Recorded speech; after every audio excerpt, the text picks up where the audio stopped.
Ita nga malem kakabsat, inak ituloy detay lesson tayo ti scripture swords that conquer our personal battles or struggles. Okay? Kadigiti naglabas na adal tayo kakabsat, digiti sumagmamano nga personal struggles that we need to conquer in life. At may isa nga naadal tayo kakabsat is anger. Nakita tayo how to conquer anger, be angry and sin not, the Bible says. Kat iti dayti nga malem, let me share with you two more. Dalawa na personal struggles that we need to conquer. Okay? First of all, we are going to take this afternoon about envy. Envy. Uno kinaapal. Kung tayo ti Ilocano kat apas, dakes nga panagapal. Envy. And envy and jealousy is a treacherous emotion. Amom ti envy kakabsat kat madinga karirik na deto. It's poison to the it is a poison to the believer because it opens the heart to a host of other sinful emotions and attitudes. Lukatan na kakabsat, dagiti ado nga hananasayaat nga rikna. Uno attitude iti maysa nga believer. Envy must be dealt with quickly before it has the opportunity to take root. Numarik na tayon kakabsat nga ada panagapal iti puso tayo. It must be dealt quickly. It must be conquered. As much as possible, may cut before it has the opportunity to take its root. Ni David kakabsat,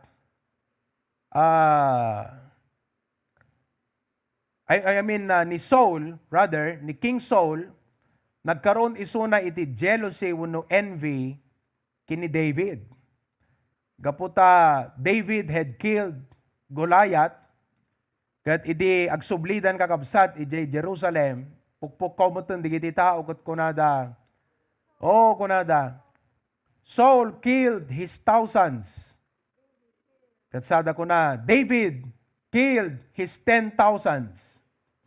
Pumadijirik nanan kakabsat ni King Saul. Kat nagkaroon ti bitterness, ijay puso na. He felt envious. And he was willing to take David's life just to put his mind at ease. Kaya't namutin kakabsat nga papatayin ni David. Tapno lang ti kastagat agtalnan iti panunot na. You know? Actually, jealousy or envy springs from within us. Aggapo kada tayo di jay. For example, we may say, kung na tayo siguro, well, they just should not have that. Dapat kat nga isut ayan na di jay eh.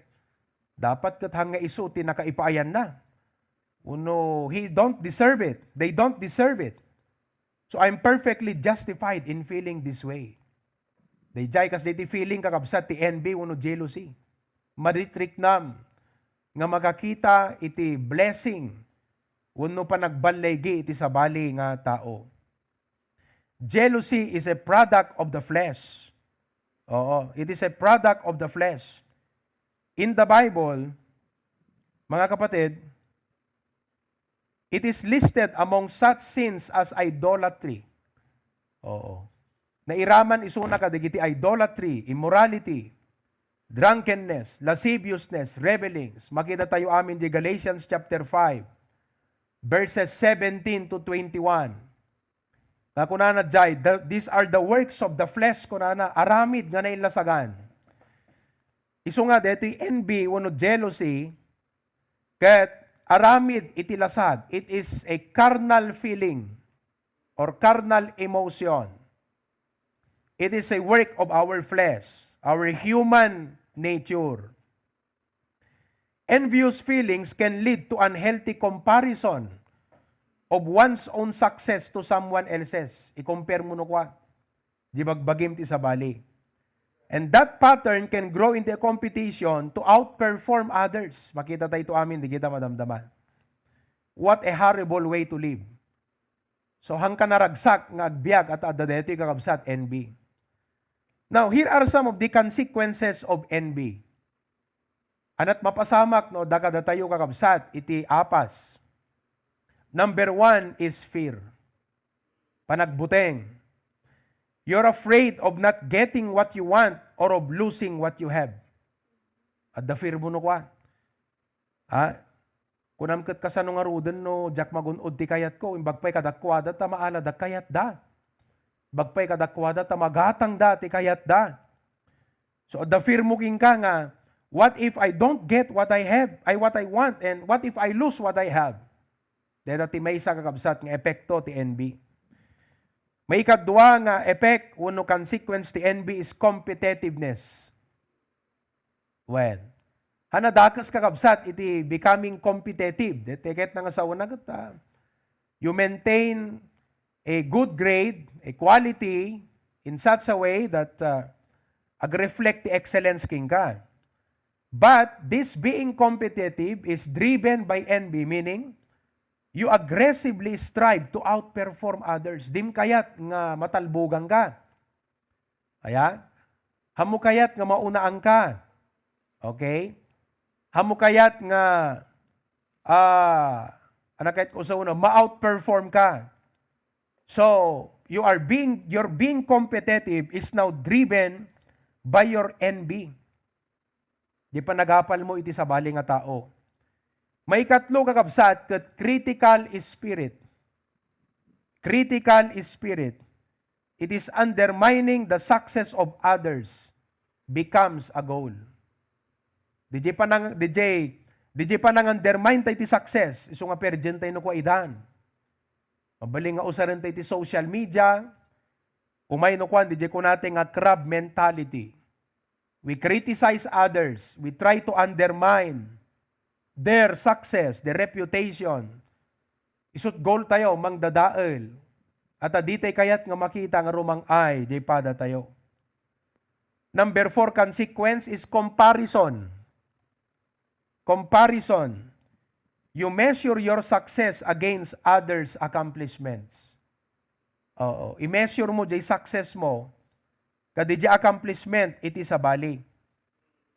So, kaslang hang ka naragsak, no hang nga kasla jay success dati addagan ka. Di ba? Hang ka naragsak, kadlang ti arik nagat you make others your standard of success. You're envious of them. So, kalati ko nagat, no, the washing machine da, dapat adamot washing machine mi. No, the ref da, dapat ada ref mi mat. No, ada COVID da, dapat ada COVID mi mat. So, apalampay, pati COVID, aya. No, ada sakit na, dapat ada sakit mi mat. So, you are comparing. You measure your success against others' accomplishments. Kas lang, ti may sapay deti kakabsat kat, pag-compare di success mo ka, di success da. Kat ham mo kayat nga, mas lamang siya sa'yo. Oo, di ti envy. Another consequence of envy is divided mind. No, the envy ti pibiyag tayo, divided no kwan ti panunod tayo. Meaning, someone else's success becomes a constant distraction. No, makitam jay tao nga perming apalam, ket distracted jay panunot mo no kwa. Kasla isolatad subsubaybayam. Hamo kayat nga umangat. Basta makitam nga umangat ket madijerik nam, you are being divided and distracted. Deta kakabsat. May ikanem is insecurity. That's another effect of envy, insecurity. You never feel as if you have enough. Hamo marik na nga kasla you have enough. Because you place a higher value on what someone else has. You put a higher value ka DJ adda kadakwada kakabsat. So you feel insecure.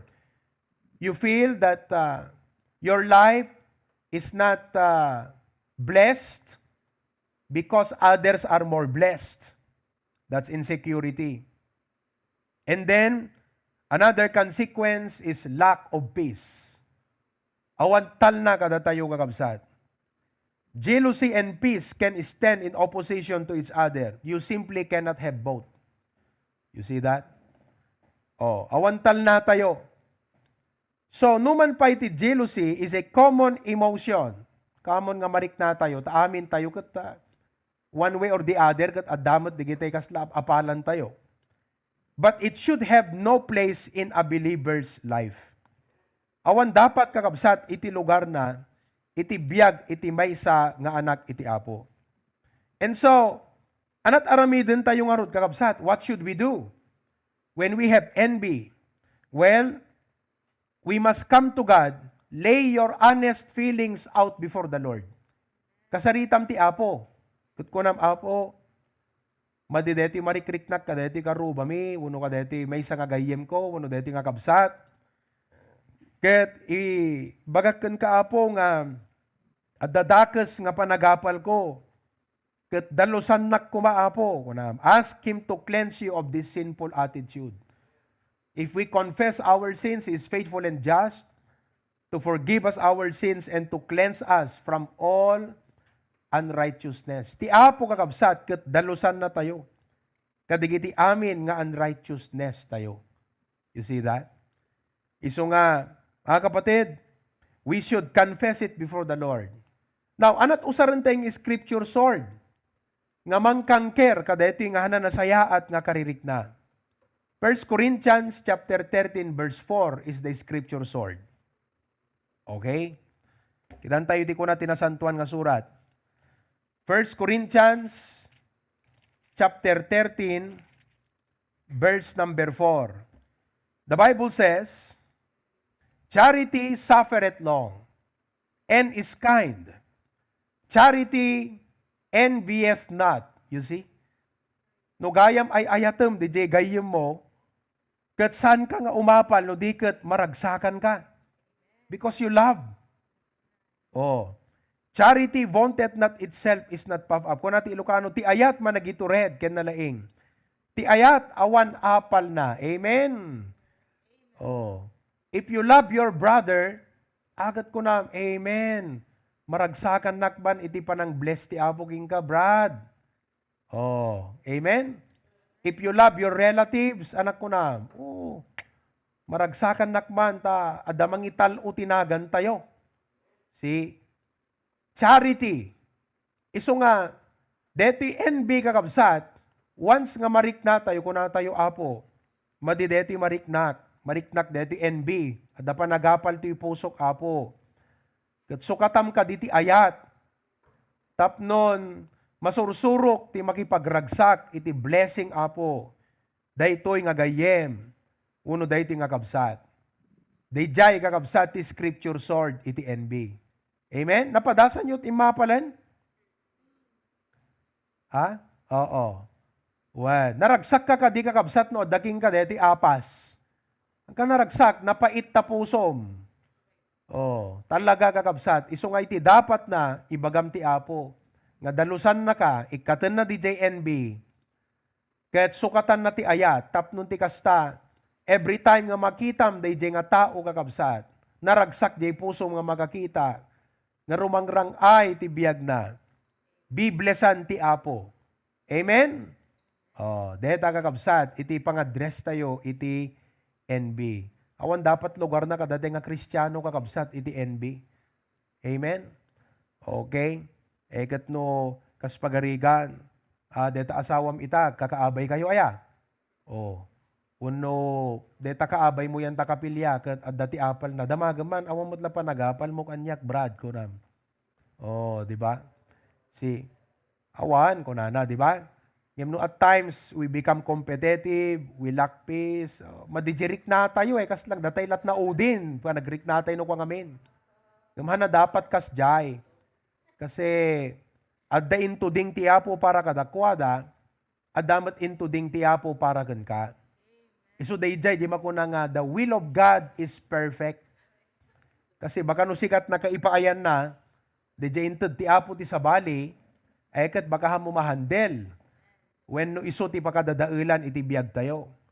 Iso nga, let us just rejoice with the blessing of others. No makitam nga rumang ay, makitam nga pabalay, makitam nga dalugan na, makitam ket nasayaat, ibanag na, kunam, Amo kung kuna nga imbag ka pa'y gayam, ha? Kunam kit de, praise God, makipagragsakak. Oh, thank God. Nakim imbag iti apo aya. What a blessing. Amen? Oo. Ket adan tumot tiyempo tayo nga babaling nga blessan na tayo ti apo. So, deta kakabsat, iti issue ti envy. Next, ngayon tayo kitaan kakabsat, nga personal struggle, kat daytoy fear. Okay? Fear. Panagdanag, wenno panagbuteng, panagaligagaw. Okay? Panagamak. Fear. Now, there are two kinds of fear, good and bad. Adati duwa nga klase kakabsat iti panagbuteng, good and bad. First of all, God makes us wise by way of fear. Oh. Kuna na di Bible, di Proverbs 1:7, the fear of the Lord is the beginning of wisdom or knowledge. You see? So, no adda ka datay di nga fear, dito nga fear kakabsat is from the Hebrew word or Greek word, yira. From the Hebrew word, yira, which means reverence. Acknowledgement, panang-acknowledge, high regard, kini Apo. So when we have this fear, we are aware that God is holy and that God is majestic. Di kadliklikam ti agaramid ti dakas. So nga dating nga fear will make us wise. On the other hand, Satan can also manipulate us by way of fear. Deto iti madi. This is the negative and destructive fear, unhealthy fear. That the devil will oppress us and the devil will do some things. Tapnon ti kasta kakabsat kat agdanag tayo. Oh, kaslakin ni Sanballat ken Tobaya, who tried to demoralize the people of God when they were rebuilding the walls of Jerusalem. Kat kunada nga kasta kat awan, batayan laeng ti bilit, detay narami, jukat matuangan. They were trying to demoralize them. So deti ti way ti jablo kakabsat nga mang manipula, mang control iti puso tayo. What is fear? What is an unhealthy fear? Okay? An unhealthy fear is an unpleasant emotion. Ito iti madi kakabsat. No di NB, madi nga rik na. Dito ikat sa balimot kakabsat, itod ng emosyon king ka. Unpleasant emotion caused by the believing that someone or something is dangerous. Mabaling nga dito nga may isang abanag kat kasanunto nga ruden. Di gijay, dati danag tayo, kakabsat. Kasano nga ruden no kastoy. Kasano nga ruden no kasjay. So, we believe that someone or something is dangerous, likely to cause pain, or a threat. Kuna ni Eleanor Roosevelt, kuna na nga kasta, fear is the most devastating emotion on earth. Agpaiso deta. Once nga agdanag ka kakabsat, hanggang makapagpanunot ka na estilo, noonaan na ka tibuteng, kat unaan na ka iti danag, hanggang makapagpanunot ka na estilo, narigat tayo nga makapagdesisyon nga nasayaat, gapuna ta jay panunot tayo, agawin kakabsat, umagaw, makinagaw, DJ, emotion, rikna, iti panagbuteng. Some situations can cause you to fear, like financial difficulty. Umay iti panagbabayad. Okay? Diyan ka mo nalpas ti panag-examine, di gito estudyante. Oo. Financial difficulties can cause us to fear. Mabalin nga new challenge. Okay? Adabaro nga position nga pangisaadan daken ka and you feel inadequate. Kat di panunot tayo kuna tayo, kayak nga ta. Kasano nga ruden no handak patpat yan. No hanak dinggan. Kat adot na labsak nga imun unang amsyak. Seniority ko mang, mas mut nga siyak ti priority, DJ. Boss me. in promote not. So you fear. Okay? Maybe it's uncertainties. So we don't know what happens tomorrow. Hanging. Oh. Kasla kada kami kakabsat, awan pa iti result ti PCR me. Eket, pampanunutek, apo anangata. Kung kunak, numabalbalin ka di apo, agad negative. Talag ko apo kang ka. So, ti pagayatam, isot masurot apo. Lord, please. Angem, kada kayo nga kuha, kalate may isang kabsat tag-message, kanyak tibigat ko na nagat, Pastor, we prayed for you kasi amok tirik na deta ko na. Ta idi da kami iti ma-PCR kat permi nga gandanag kami. So anantot maging result na. So nga, mabaling nga digijay, uncertainties nga kabsat, anang nga ta result na. Kasanunto nga ta kastoy. So fear. Maybe it's physical sickness. Oh. What if daytoy nga sakit ko ket dakkel ti gastuset? Okay? Wenno jakto makatrabahon. So we have a lot of disturbance in our mind. But by the grace of God, we need to conquer our fear. Masapol nga i-conquer tayo, dito i-fear tayo kakabsat. Kat anang scriptural sword, iti usaron tayo to conquer our fear. Joshua chapter 1 verse 9. Umay kada tayo ti panagdanag, daytoy kakabsat, iti bersikulo nga iduyok tayo. Iti bagi tayo, ti sarili tayo. Joshua chapter 1, verse number 9. Kung ti apo, have not I commanded thee, be strong and of a good courage, be not afraid, neither be thou dismayed, for the Lord thy God is with thee, whithersoever thou goest. Ilocano ko na saan ko, aya nga imbilin ken ka, bumilig ka, ken umingil ka, saan kang agbuteng, ket di kamet agkulayaw, tati apo a Diyos mo, agdaken ka, iti sa dinuman nga papanam. Wow! What an encouragement from the Lord. Joshua was facing a new challenge to lead the nation of Israel to conquer the promised land. Ket, siyempre, adu kakabsat, iti umapay di panunot na. Perhaps he was thinking, will these people follow me just like they followed Moses? Will I be able to lead them successfully to cross and conquer the land? How about our enemies? Ngam ti apo kakabsat, iso iti nang-encourage keng kuana. And in this passage, there are three reasons not to fear. Talo nga rason no apay nga hantayo agdanag kakabsat. Number 1, the presence of God. At da iti apo kada tayo. Nagsaya tayo. Kat ti apo kakabsat nga da kada tayo, He is in control. He is on the throne. Yes, He is on the throne, but His Spirit is in us. Meaning, anyaman dagiti sangun tayo, anyaman dagiti dumteng nga pasamak iti panagbiag, kadwa tayo iti apo. Hanaka baybayan, hanaka ngalipatan, hanaka malipatan.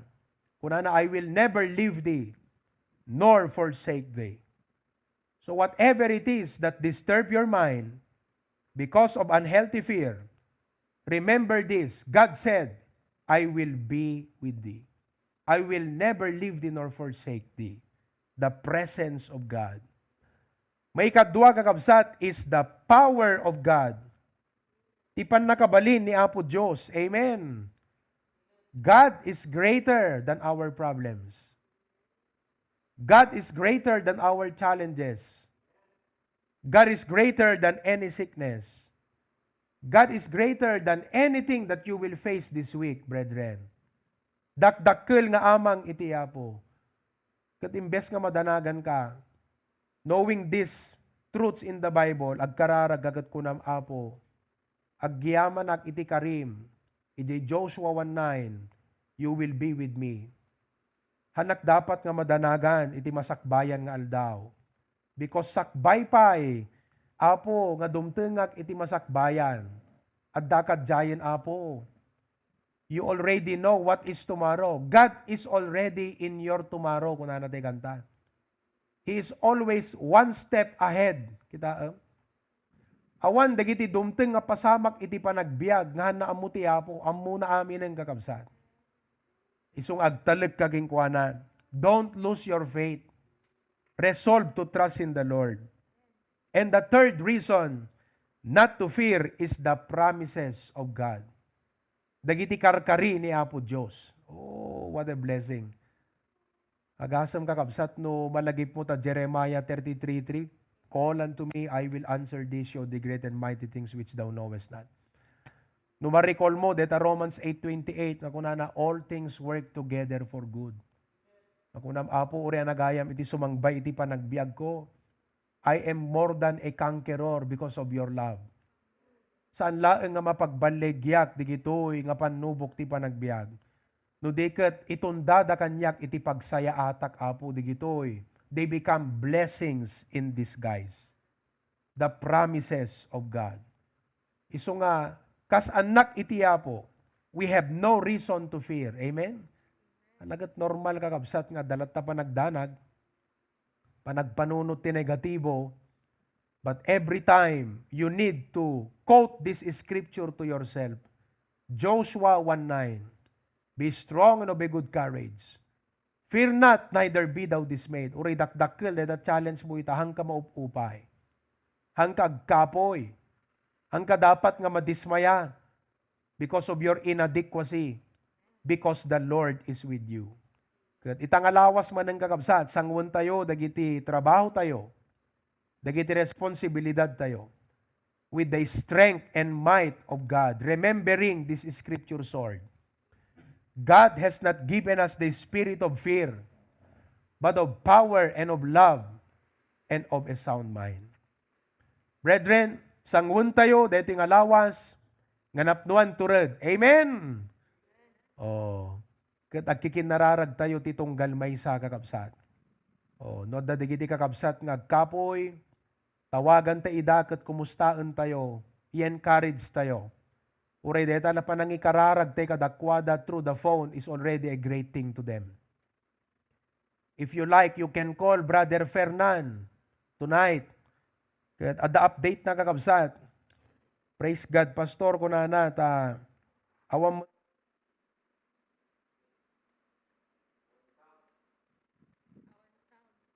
ni Brother Fernan, kunana. Oo. Praise God, Pastor. Agyaman kami ti karkararagyo, ti result ti CT scan, ti ulumi ken ni Brother Ferdinand ket normal. Tapos kunana dito, ipandak di Carmeli, Pastor, no bigat. Para matu di echo act, please pray for good result. Ket talo alandok ti ikabitda kakabsat. Oh. So you can message him sa messenger and just let him know, Brad, kumusta? We are praying for you. Eket, deta sa nga pulo, 15 nga members nga text ka DJ nga kabsat. Mapaturod tirik na kakabsat nga maisalang ti operasyon. Ha? At a Giselle lang na, may kanti talo kakabsat nga landok. Kasjay. Iso nga, data yung anak ti Apo, let us be sensitive and quick to assist, to provide support. Usaran na tayo kumati Apo kakabsat nga instrumento nga makapabilag kan makapagpigsa, maka-encourage ka digiti kakabsat. O, kararag tayo ni Kevin at the quarantine facility. Ni Engineer Asidera kakabsat. Wan, tinawagak ida dirabi, madandanagan ni Tita Mel, ngam kunak, ay awanan tita, negative detan, kasi no positive kuma, akit awampay one day, akit tinawagan da kayon. Madandanagan da kakabsat. See? So it's a great blessing. So digiti nga kakabsat, maamuan tayo nga da struggle da. At da pagdandanagan da, dati problema da. Kaya tawagan tayo, teksan tayo, kumustaan tayo. Amen? Oh. Deta 5 sa nga pulo kakabsat nga ag-message. Dakila comfort. Amen? Praise God for that. So, deta kakabsat, scripture sword, fear. Kunana, DJ may nga pastor, ti kano fear kat false expectation appearing real. Kunana, that's the meaning of fear. False expectation appearing real. Digiti mostly nga pagdandanagan tayo, kaadwan na hamot nga mapasamak kakabsat. No di kat madandanagan tayo lang. You see that? Oh. So nga, agtalag tayo tiyapo, the presence of the Lord, the power of God, and the promises of God. May the Lord help us conquer envy. No, the envy ti puso tayo. Let us learn to rejoice with the success and blessings of our brothers and sisters. Envy, confess tayo tiyapo. And number 2, let us conquer our fear. Tiapo ti madaydayaw kakabsat. Let us pray. Father, thank you. Kat deti naadal mi itang malem, envy, numakita mi iti kabsat, nga umangat, kat blessed apo, numarik nami apo ti envy, kami palubos kumang agramot kada kami Lord, confess making ka, kat ikararag mi nga sukatam ti ayat, tapnon, deti pa nakakita mi ti kabsat, ayat ti makita, ti adakada kami, kat magipagragsak. Kat Lord, may kadwan o dadadig iti pagdandanagan mi ita apo Diyos. Italik mi king katanuan yaman iti mapasamak. You are with us. You are greater than any problem. And that you have promised to never leave us nor forsake us. Lord, thank you. Dadadig iti nga mga ganmi nga maipalagip kada kami. Tapnon ti panunot mi apo Diyos. Ket native care. Han nga mapasamak di lesson te bigat te ko na te ship nga fatigue, stress apo. But that we will remain strong and enduring faith ti adagada kami Lord God. So kwam ti gloria ken dayaw. Agyaman kami kadeti nga mensahe. In Christ's name we pray. Amen and amen. To God be the glory kakabsat.